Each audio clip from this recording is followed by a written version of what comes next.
A grand yet battered mansion that paints a confusing picture. Inside, it's like stepping into another world. Above, you have what's clearly a medical facility, but down below, it really feels more like a prison. A mighty rusting complex that found itself at the heart of a revolution. It's like you've been shrunk down and put into the inside of a car because you're just surrounded by towering pipes and chimneys and chambers. And a Mediterranean island with a vast crumbling infrastructure and mysterious past life. This is a full-on ghost town, or probably more accurately, a ghost island.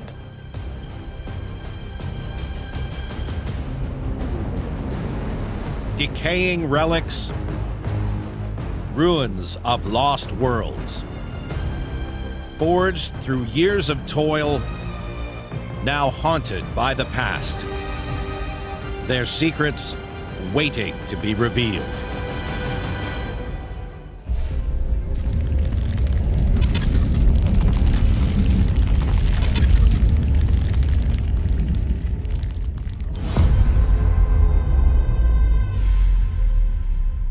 In the south of the United Kingdom, on the shore of the English Channel, sits an imposing site with a bloody past. Looking at the style of the architecture, it's clearly several hundred years old, and from the scale, a vast amount of money went into this. The main building is incredibly impressive from the front, but as you come round the back, it's complete destruction. Upon entering, that tale of contrasts continues. Upstairs, you have what's clearly a medical facility, but down below, it really feels more like a prison. The windows are barred, and the ceilings are low. Some rooms covered in filth, smashed old equipment, areas barricaded off. Total destruction. This is a place that constricts and suffocates the soul. What happened here at the end just isn't clear. So who was locked inside those dark rooms? And how would this old facility end up playing a vital role in the Second World War? Beyond the wall in the southwest corner of the grounds is an empty area of grassland. On the surface, it reveals little, but it in fact holds a clue to the deadly nature of the site. Eric Burbeck, a local historian, has spent years researching the story of this place. Beneath my feet, there lies thousands of bodies. It is said that there's over 20,000 bodies here. An archaeological dig at this site in 2005 revealed gruesome details of the burial practices here centuries ago. We can see that some of them lost limbs. Some of them were twisted by disease, by syphilis, and some of these people died in ways we can only imagine. The factor is that they're not just one level, they're buried on top of each other. We actually found a series of coffins where there were 5 bodies virtually collapsed on top of each other. This mass of human remains holds the key to understanding what these buildings were. Buried here were all sorts. Women and children, even a number of Russian bodies. And that tells you something. But the real clue is that the vast majority of this mass of bodies were British servicemen.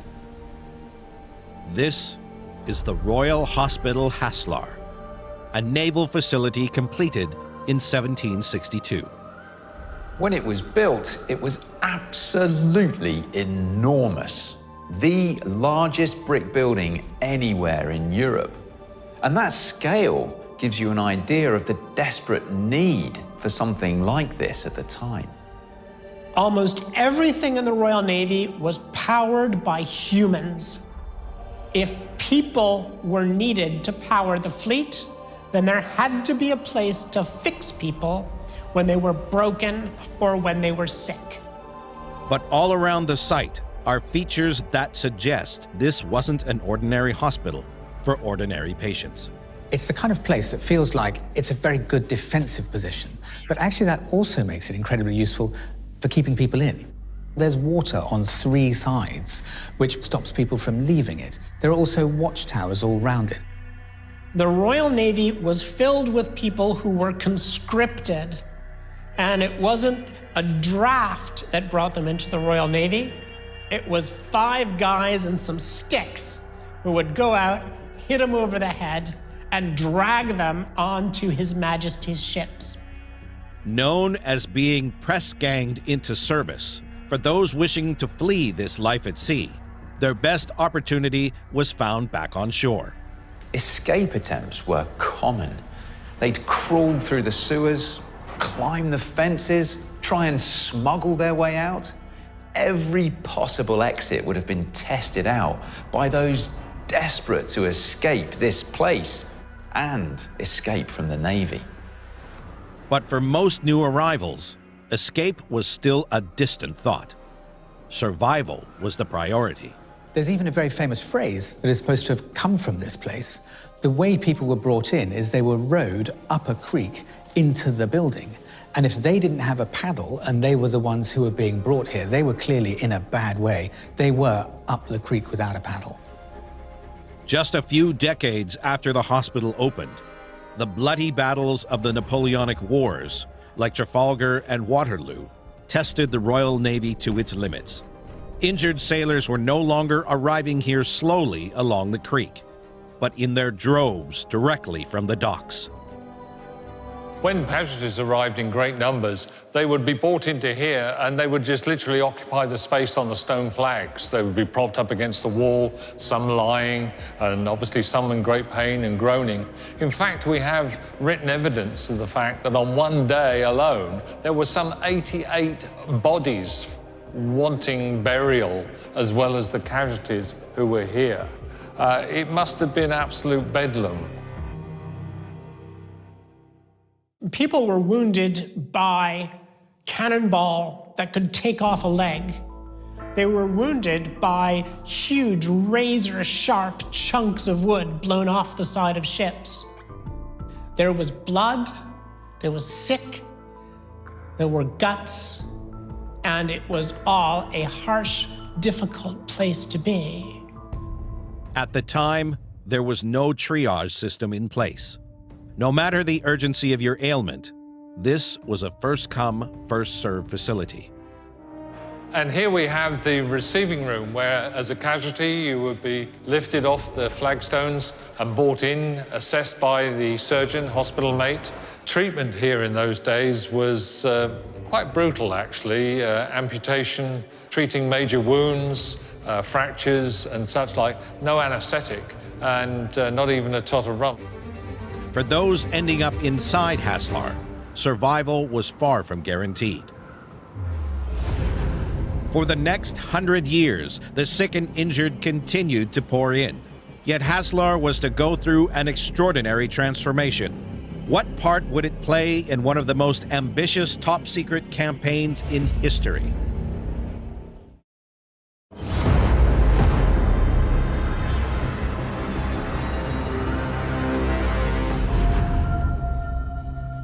During the Second World War, staff at the Royal Hospital Haslar received a strange directive from the powers that be. Every patient must leave. All of a sudden, the wards became empty and it had a strange atmosphere. Many of the staff report about being sort of almost eerie, that there was no patients on the wards, and yet all the staff were beginning to gather for they did not know what. To add to the unnerving atmosphere, in Portsmouth Harbor just outside, huge numbers of ships and troops were amassing. An event like no other was about to take place. This was part of the build-up for the Normandy landings, D-Day, Operation Overlord, the most important military mission of the Second World War. On June 6th, over 150,000 men landed on the northern shores of France. Allied planners for D-Day expected 50% of the people who hit the beach to be killed or wounded. The ones who were wounded would have to be pulled right back across the channel to be looked after and patched up. For those fortunate enough to survive that day, many of them wound up passing through the doors of Haslar. Thankfully, by that stage, the medical standards were infinitely better than when this place first opened. This is the cellar area that was designated for use as operating theatres, and there were 3 tables here, one there, and one there, so that they could undertake 3 operations all at the same time and therefore clear more casualties. A second operating theater was set up nearby, and staff worked around the clock in 8-hour shifts in stifling conditions. They were very fortunate in having Haslar because of its design and build with secure cellars like this that are very thick-walled. They were safe, and the factories that they could undertake the work, and the casualties were operated on, treated, cared for, and as soon as they showed signs of recovery, they were moved on by ambulance train. In the aftermath, letters of thanks poured in. Militaries need to look after their people, and this place was appreciated. People wrote about it in letters. People were impressed at the quality of the treatment that they received at a time when it really mattered to them. The hospital continued serving the Navy right through the 20th century, including taking in casualties from the Falklands War. Then, in the 90s, it opened its doors to the injured of the rest of the military as well. But most of what remains here, silently waiting in the halls, comes from the site's final days, when it was in the care of the UK's National Health Service. In 2007, Haslar Hospital was taken over by the NHS, ending 254 years of continuous military service. Just 2 years later, it closed its doors for good.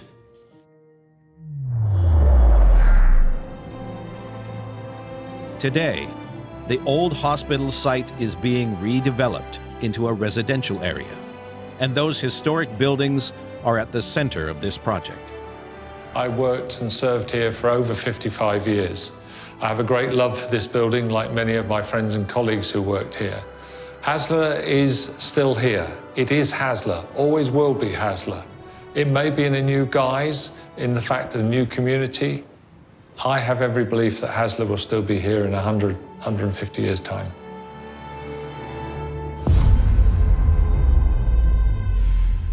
In the southern state of Alabama, a collection of rusting ruins stand in stark contrast to Birmingham's modern cityscape. One thing that just strikes you immediately, the thing that hits the eye, are these huge towers that just sort of come up out of the landscape. As you move into the site, you start to be covered by all of the metalwork. It's like a giant set that you're climbing into and walking through. It's a huge spider's web of rusting metal. You've got chimneys jutting up. You've got pipes and flywheels, your cogs, your hoists, all kinds of beautiful machinery.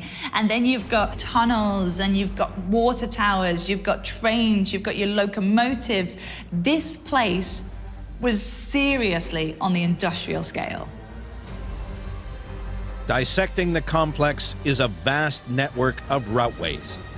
When you sort of look down from above, you see this junction for railroads. Even today, you can imagine this is a real key as to what made this place successful. This industrial site signifies a pivotal moment in history and the birthplace of a revolution. Finding of these spaces lays the groundwork for the sort of political mobilization that came out of churches and schools. This impressive place was basically reborn out of the ashes of a brutal conflict, and it comes to represent the rebirth of a nation. This commanding complex dates to a time when America was clawing itself back from the horrors of war.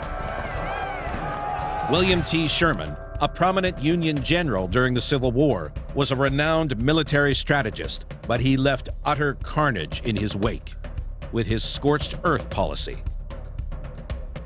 General Sherman marches through the South, destroying everything, agricultural buildings, but also the rudiments of industrial buildings that are starting to appear in the South.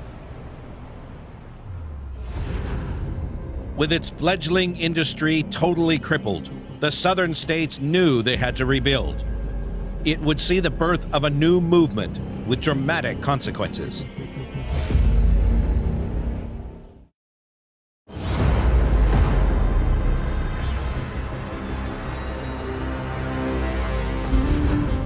Out of the ashes of the American Civil War, a movement was born, one that would rejuvenate decimated states like Alabama. Historian Tyler Mulligany has spent years investigating how this complex fit into that story.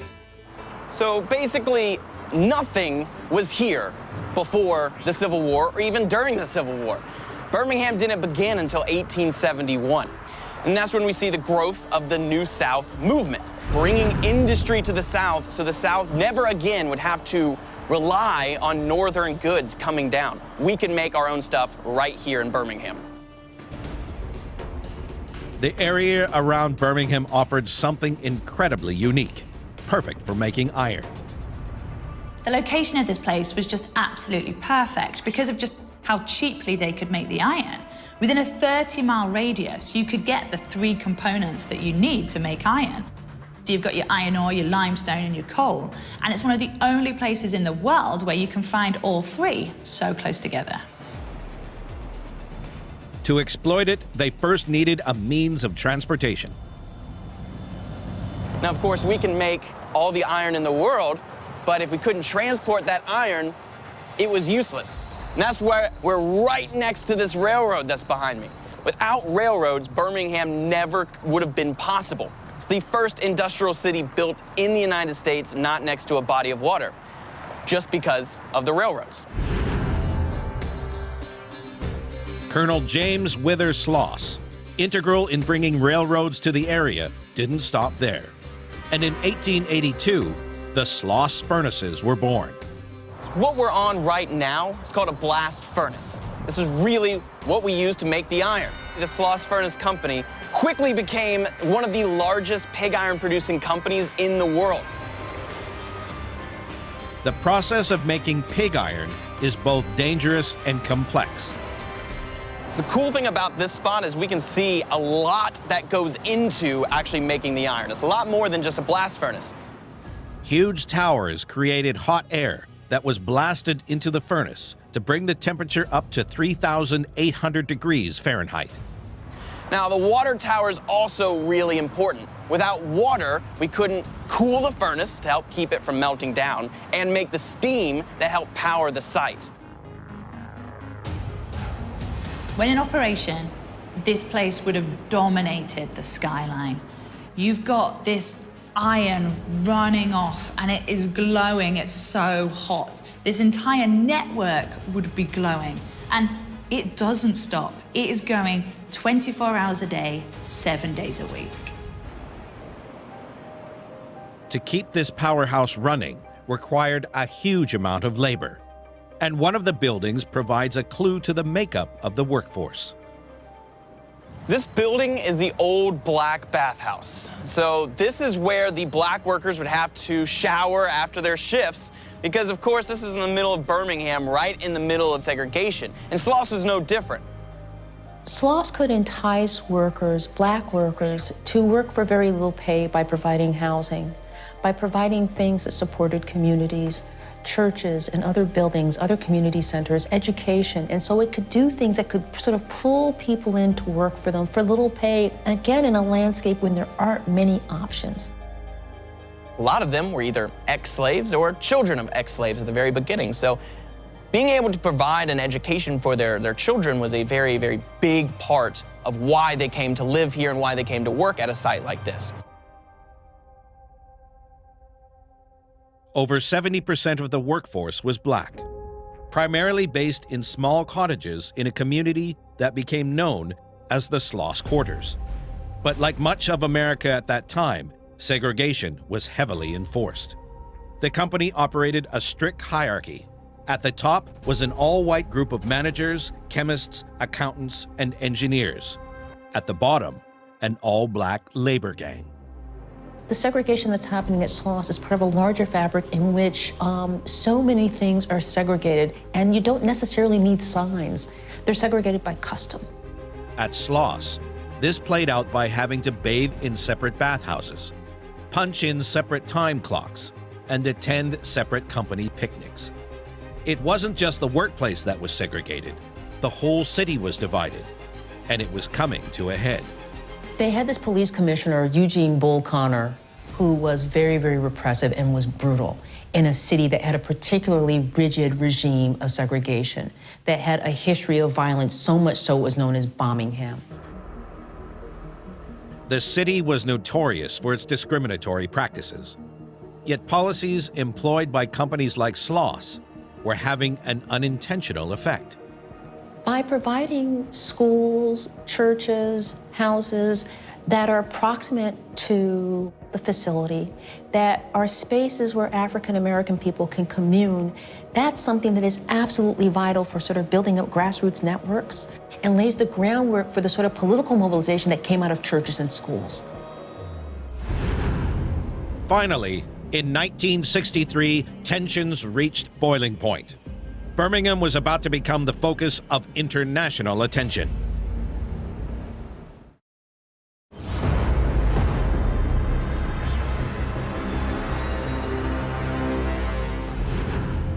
The mighty Schloss furnaces overlooks the city of Birmingham, which in 1963 became global news.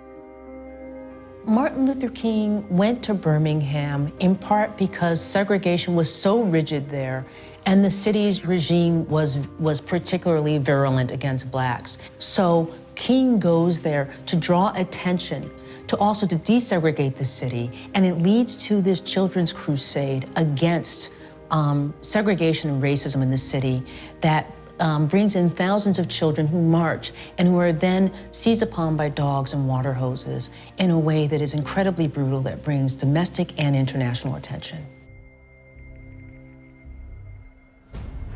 This episode would help bring about desegregation in America, and in theory at least, that impacted companies just like Schloss.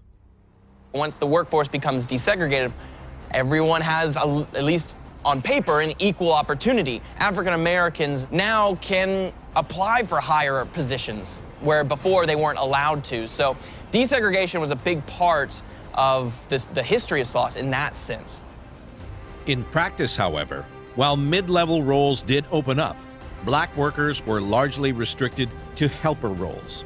And by the time they made major breakthroughs in employment discrimination cases in the 1970s, it was too late.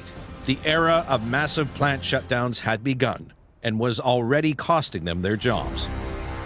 New environmental challenges and a turn to plastics spelt the end for this rusting beast in 1971. Today, the furnaces lie abandoned, outdated, and too dangerous to be used. But the towers still stand overlooking Birmingham, a lasting legacy to the people that helped build it.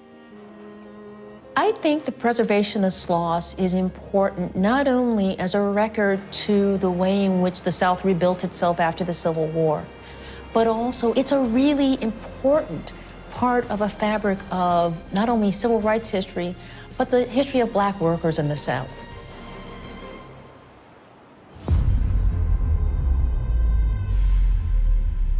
Floating off the coast of Albania sits a mysterious island. Though tiny, it has a colossal past.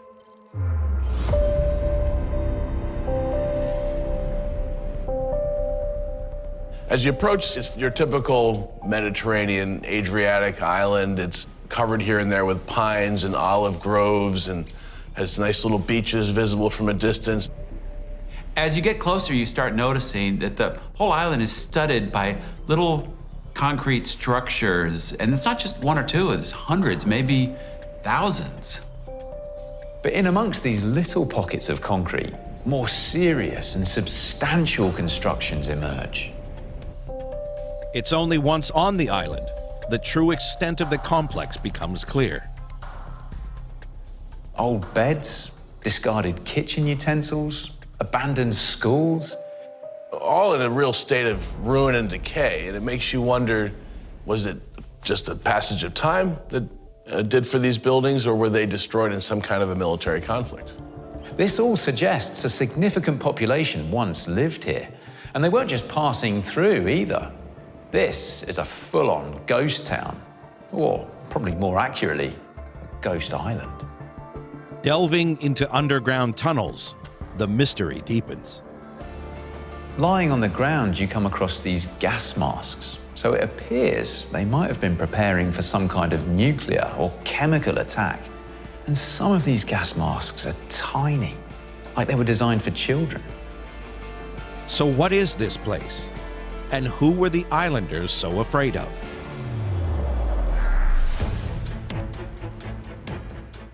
When you look at a map, you see why this island was so strategically important. At the southern end of the Adriatic Sea, it narrows down to a narrow strait that's kind of a choke point from which you can control the shipping going in and out of that area. So whoever controlled this island effectively controlled the Adriatic. Albania has a really interesting history. It was only created in 1913, and it was created by diplomatic agreement because the great powers couldn't decide, does Serbia get Albania? Does Austria-Hungary get Albania? Do the Turks keep Albania? Nobody could agree, so they said, we're going to create this new country, Albania. The problem was the neighboring countries never really accepted Albania as an independent state. So the Italians begin encroaching on this new state of Albania already in 1914 in the outbreak of World War I. And they expand their presence in Albania during the war. And then after the war, in the interwar period, they take over Albania altogether. Some of the original buildings still show the Italian influence, but the occupation by the Italian fascists was just the beginning. Out of the peace that followed World War II, a new political force would emerge and take over this, Sazan Island. From a distance, a Mediterranean paradise. Yet Naim Muho recalls a time when living here was a serious responsibility. At the time, they called the island the guardian of war and protector of the country.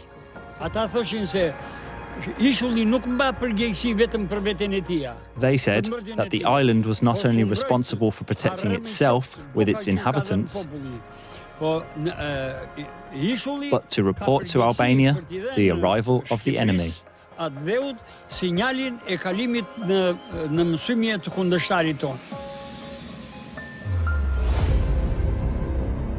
who were the enemy? Who was the commander of this island base expecting to invade?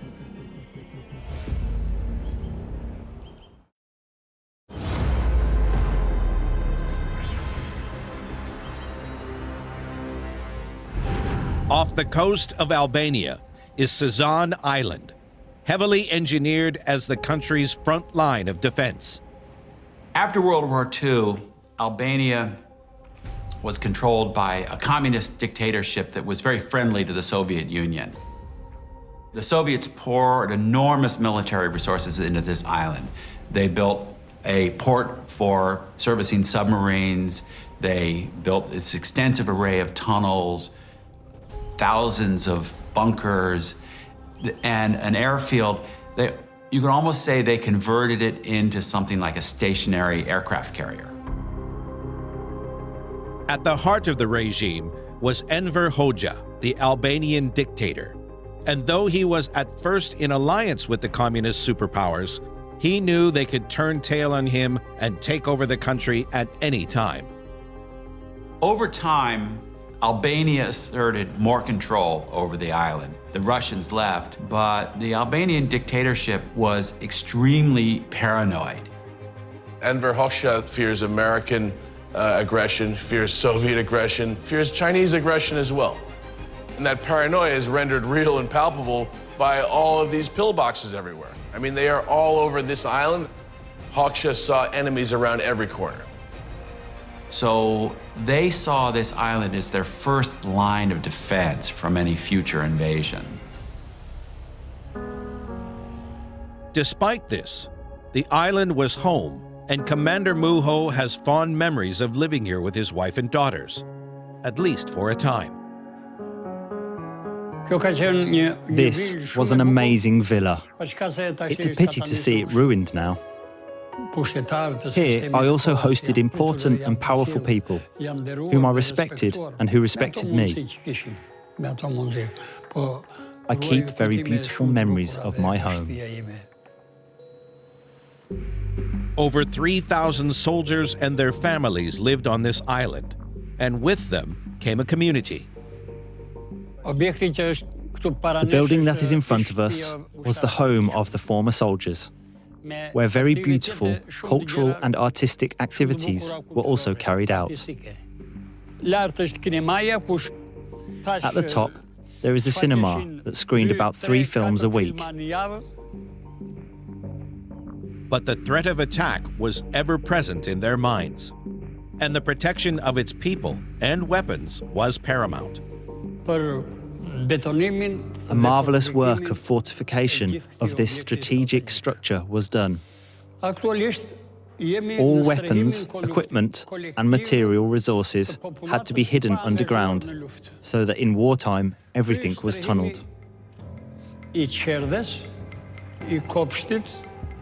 I'm talking about kindergartens, schools, and the elderly who took care of children during the war.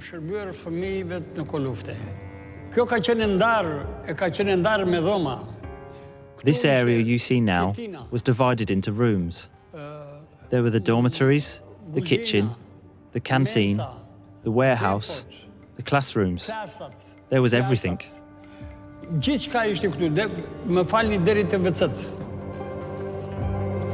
Some believe, however, these tunnels had a darker purpose. There are also allegations that it was used as a location to build chemical weapons. Chemical weapons being the weapon of choice for a regime that's facing extinction, it might use these weapons to hold off that final enemy offensive. While they prepared for external threats, it was domestic terror that began to take over. Hoxha, as so many dictators before him had done, gradually became obsessed strictly with preserving his own power and knew that if he loosened his grip at all, the public would rise up against him and he would probably be killed. This paranoia exploded in the 1970s when Hoxha feared a coup from within his government and went on a mass killing spree of the top ranks.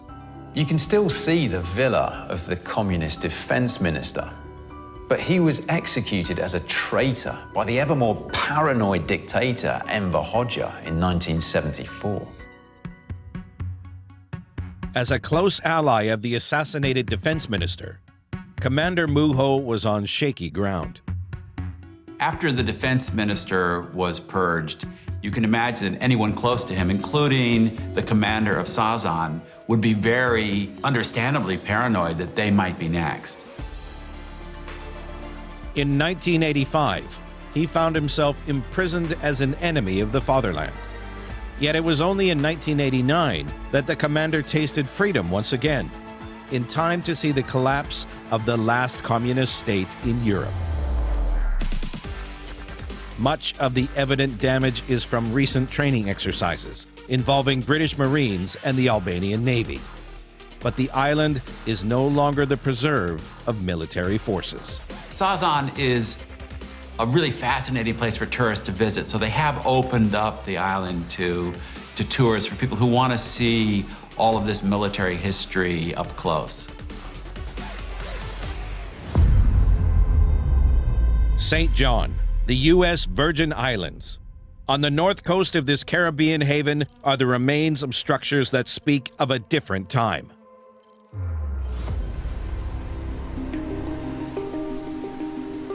The beach is pristine. It's a tropical paradise. But then you go farther inland and you get to this overgrown jungle. Almost hidden amongst the palm fronds and the vines are a series of stone walls with windows and doorways.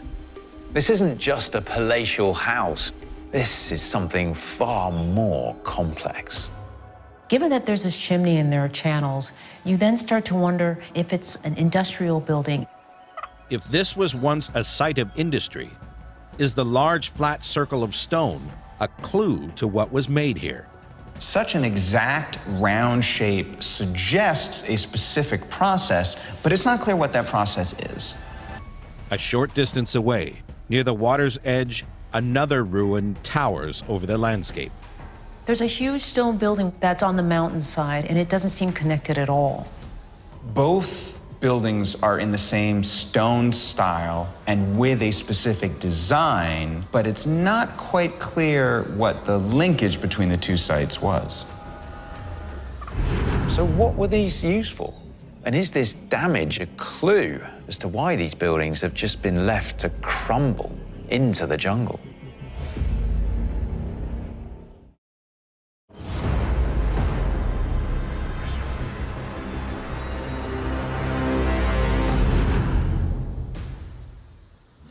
The history of this small island has its origins in an era of exploration, a time when European empires were forged in the blood of the conquered.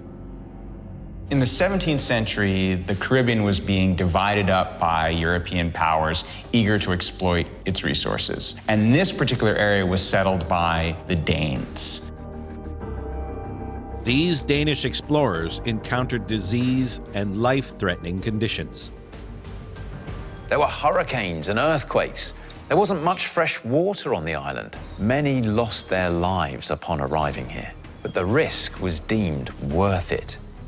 Here, they could produce a commodity that was more valuable than gold and as addictive as a drug.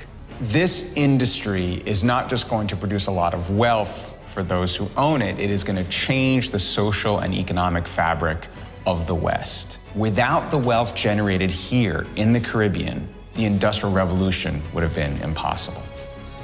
Despite this wealth creation, the industry that developed on this island had horrifying repercussions for others, as Park Ranger Ken Wild has found when analyzing these remains. So as you look into this small space, we think it's probably a place where they may have incarcerated somebody. It's a dungeon. Yet for some, this was home. But who were the inhabitants forced to live in this veritable dungeon? And why were they here? So the Danes didn't have any indigenous labor force, and they couldn't convince fellow Danes to come over. So instead, they turned to buying enslaved peoples from Africa.